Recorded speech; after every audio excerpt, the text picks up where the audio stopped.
nalaman ko na si Nanay Emilita ay halos 85 years old na. At siya daw ay may malubhang sakit. At kinuwento niya sa akin ang kanyang buhay. At sinabi niya, siya raw gabi-gabi natutulog sa isang maliit na kariton na kung saan ang katabi niya gabi-gabi ay basura at mga daga. At sinabi niya sa akin, mukhang malapit na raw siyang mamaalam.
At ating kinatawan sa Kongreso, the working congressman, ang bagong totoo, bagong Kongreso, your best choice, number 1 sa Balata, Congressman Ernix Junicio.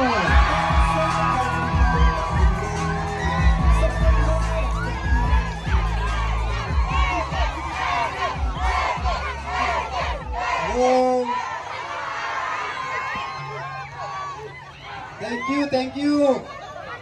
Hello. Mga batang tundo dito sa Dilipan. Handa na ba kayo? Mula po sa aming grupo, ang Your Best Choice, palakpakan niyo naman ang ating mga konsyal, Colonel June Ibay, Ian Bansay Nieva, Bobby Hernane, Irma Alfonso. Ito lamang sa amin ni Yorme ng Paligo, Joaquin Dumagoso, Jesus Taga Pahardo, at siyempre ang maganda natin at matalinong Vice Mayor Chi Atienza, at ang nag-iisang tunay na batang Maynila, ang tunay na batang Tondo. Teka lang ha, mga batang Tondo, tayo lahat dapat titindig tayo sa kapwa natin batang Tondo. Kahit sino pa, lahat tayo sama-sama, ipapaglaban ba natin si Yorme? Pag tayo nagsama-sama, tandaan nyo, walang makakapantay sa lakas ng tunay na batang Tondo. Kaya palakpakan nyo, Yorme Isko Moreno.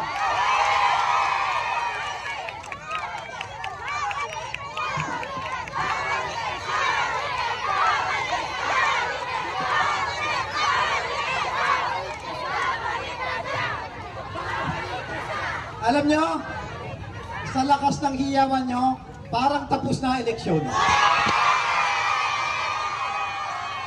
Pero, huwag tayong magiging panatag. Kailangan magsikap pa rin tayo at yakapin natin ang lahat ng kapwa batang Tondo at ilaban natin ang buong Yorme's Choice. Pero, at ako naman po ang inyong congressman na unang-una, nagpapasalamat ako sa inyong lahat. Kung wala kayo, wala pong congressman namin. Basta, makakaasa po kayo na marami pa tayong programang darating at maglilingkod po ako ng tapat, sapat at sobra-sobra pa.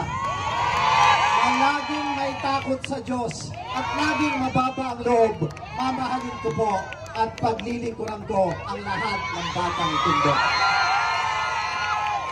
Kaya muli, amao sa taas, ilagay sa ating puso at pagpalain tayong lahat ng buong may kapal. Manila! God first! Direktor ng Kababaihan ng Maynila, ang bagong liwanag ng lungsod ng Maynila, number 1 sa balota, Vice Mayor G. Atienza.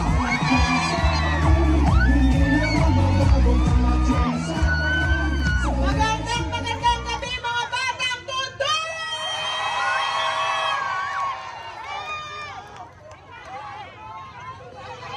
I love you!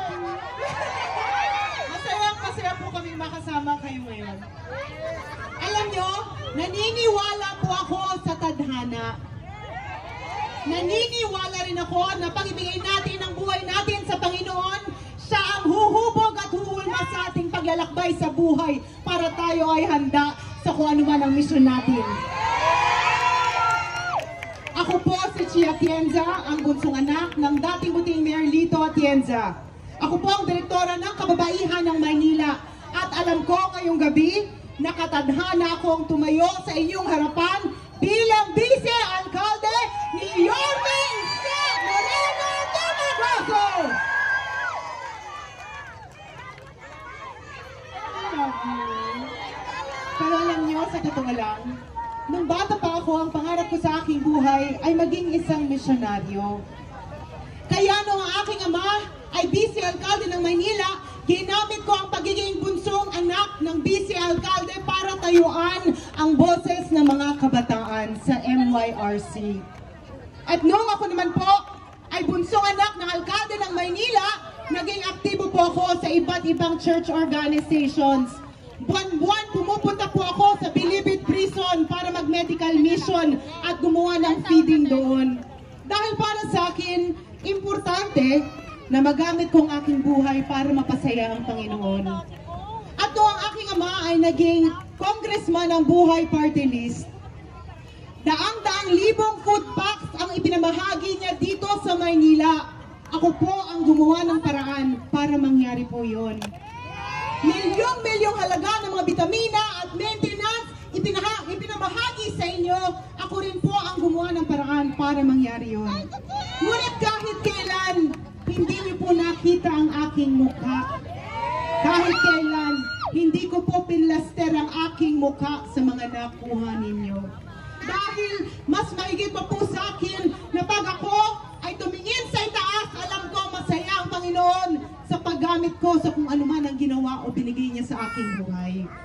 Ngunit, nagbago po ang lahat nung ako po ay naging isang broadcast journalist sa telebisyon, gaya ng aking kapatid na si Kuya Kim. Kilala niyo yan? Tayo-tayo lang naman. Yung totoo ha? Sino ang mas pogi? Si Kuya Kim o si Ali? Parang wala akong narinig. Isa lang ang nagsabing Kuya Kim. Totoo ba yun? Huwag kayong mag-alala, sanay naman nila laging pogi si Kuya Ali, pero siya daw ang matalino. Pero kagaya ng aking kapatid na si Kuya Kim, ako rin po ay naging isang broadcast journalist sa telebisyon. At ang trabaho ko ay umikot sa ating bansa para kunin ang kwento ng ating mga kababayan na napag-iwanan sa lipunan. At doon ko po narinig ang mga sektor ng lipunan na para sa akin dapat mas napapansin ng gobyerno. Ngunit isang bagay na natutunan ko, kahit ano pala ang isigaw nating lahat, kung ang gobyerno ay hindi marunong makinig sa tao, ika nga ni Yorme, nga pa rin pala tayong lahat. Ngunit nagbago po ang aking perspektibo pagdating sa pagtulong. Nung nakilala ko si Nanay Emelita. Si Nanay Emelita ay isang senior citizen. At kinailangan kong kunin ang kanyang kwento para maisigaw ko ang boses ng mga senior citizens dito sa ating bansa. At si Nanay Emelita, taga Maynila rin. Kaya nagdasal ako na pag narinig ng lungsod ng Maynila ang gobyerno dito, kahit papano maibsan ang kahirapan ng mga lolo at lola ko. Nalaman ko na si Nanay Emelita ay halos 85 years old na. At siya daw ay may malubhang sakit. At kinuwento niya sa akin ang kanyang buhay. At sinabi niya, siya raw gabi-gabi natutulog sa isang maliit na kariton na kung saan ang katabi niya gabi-gabi ay basura at mga daga. At sinabi niya sa akin, mukhang malapit na raw siyang mamaalam. Ngunit daw siyang isang daga na dadaan dito sa ating mundo. Sa aking paglilibot dito sa Tondo, nakita ko na maraming Nanay Emelita. At naniniwala ako na kung talagang mahalaga kayo sa gobyerno, dapat pag kayo ay pumupunta sa God Andres Health Center, Hospital at Mogoso Health Center, dapat siksik, liglig ang gamot, vitamina, maintenance, at dapat kahit kailan hindi kayo sinusungitan ng kahit na sino doon. Nandito lang sa likod ang ospital ng God Andres. Ngunit, hindi natin dapat sisihin ang ating mga barangay health workers dahil sila ay tumutulong lamang sa atin.